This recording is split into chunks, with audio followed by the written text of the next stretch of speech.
Bonjour à tous. Voici une vidéo pour vous expliquer la correction de l'activité 21. Alors, dans cette activité, on essayait de comprendre comment des bactéries pouvaient devenir résistantes aux antibiotiques. Pour répondre à cette question, vous aviez différents documents et une vidéo que j'espère vous avez regardée. Alors, la première question, à l'aide de la vidéo, vous deviez compléter ici donc le contenu des boîtes de pétri. Donc je rappelle, au départ, la boîte de pétri contient des bactéries classiques qui, normalement, lorsqu'elles sont soumises à un antibiotique, meurent. Au cours du temps, une bactérie devient résistante à l'antibiotique. Que se passe-t-il en présence d'antibiotiques et en absence d'antibiotiques?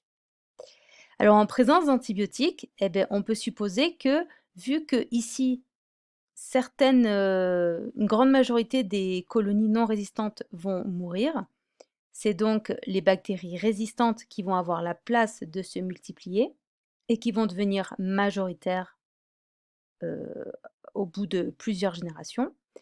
Alors qu'en absence d'antibiotiques, la majorité des colonies vertes, enfin je vais dire vertes, les non résistantes, restent en place, ce qui fait que même avec le temps qu'il passe et plusieurs générations, ce seront toujours les non résistantes qui domineront la culture. Donc ça, c'était un résumé de ce que vous avez vu dans la vidéo. Maintenant, deuxième question, je vous demandais d'expliquer le mot duplication. Donc ce mot, je rappelle, était ici dans le texte. Pour répondre à cette question, vous aviez bien évidemment un document et on voit que la duplication est ici. Alors qu'est-ce qu'on remarque? On remarque que durant la duplication, la quantité d'ADN augmente, vous voyez? Elle passe de 1 à 2, donc elle double. Et si vous regardez ici les petits schémas qui sont là pour vous aider, on se rend compte que le chromosome bactérien, qui était en un seul exemplaire, a lui aussi doublé. Vous voyez, il est là en 2 exemplaires. On peut donc conclure, c'est ce que je vous ai noté ici, que la duplication, ça correspond à la copie du chromosome bactérien. Et normalement, cette copie se fait de façon parfaitement identique, sans faute, puisqu'on vous disait ici dans le texte que toutes les bactéries obtenues sont des clones. Ensuite, la deuxième partie de la question, on vous demandait de schématiser l'apparition puis la transmission du phénotype résistance à l'antibiotique. Pour cela, je vous avais demandé de vous inspirer de 2 schémas. Donc d'abord de ce schéma, donc tout simplement en reprenant la forme qui était présentée, avec les différentes générations de bactéries. Et le deuxième schéma, c'était celui que vous aviez au-dessus du graphique. Alors, ce schéma-là, lui, il vous présentait le chromosome bactérien. Donc, il suffisait de représenter un chromosome. Donc, dans la situation normale, le chromosome est dupliqué, donc on a 2 exemplaires, on est d'accord? Ces 2 exemplaires, lorsque cette bactérie va se diviser en 2, va se répartir dans chaque côté, de chaque côté, et donc vous obtenez 2 bactéries parfaitement identiques à la première. Et déduire juste en recopiant les documents. Maintenant, on met notre petite patte personnelle, donc nous, ce qu'on veut, c'est illustrer l'apparition et la transmission d'un caractère. Donc pour qu'il y ait transmission d'un caractère, il nous faut donc des allèles. Donc j'ai par exemple ici mis en rouge un allèle normal. Lors de la duplication, on est d'accord que cet allèle se retrouve en 2 exemplaires. Et après division de la cellule, chaque bactérie récupère cet allèle.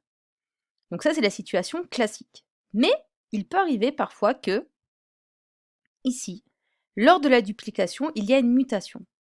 Donc, cela va entraîner l'apparition d'un allèle muté, et cet allèle peut donner une nouvelle caractéristique à la bactérie. Et c'est ce qui s'est passé ici pour les antibiotiques.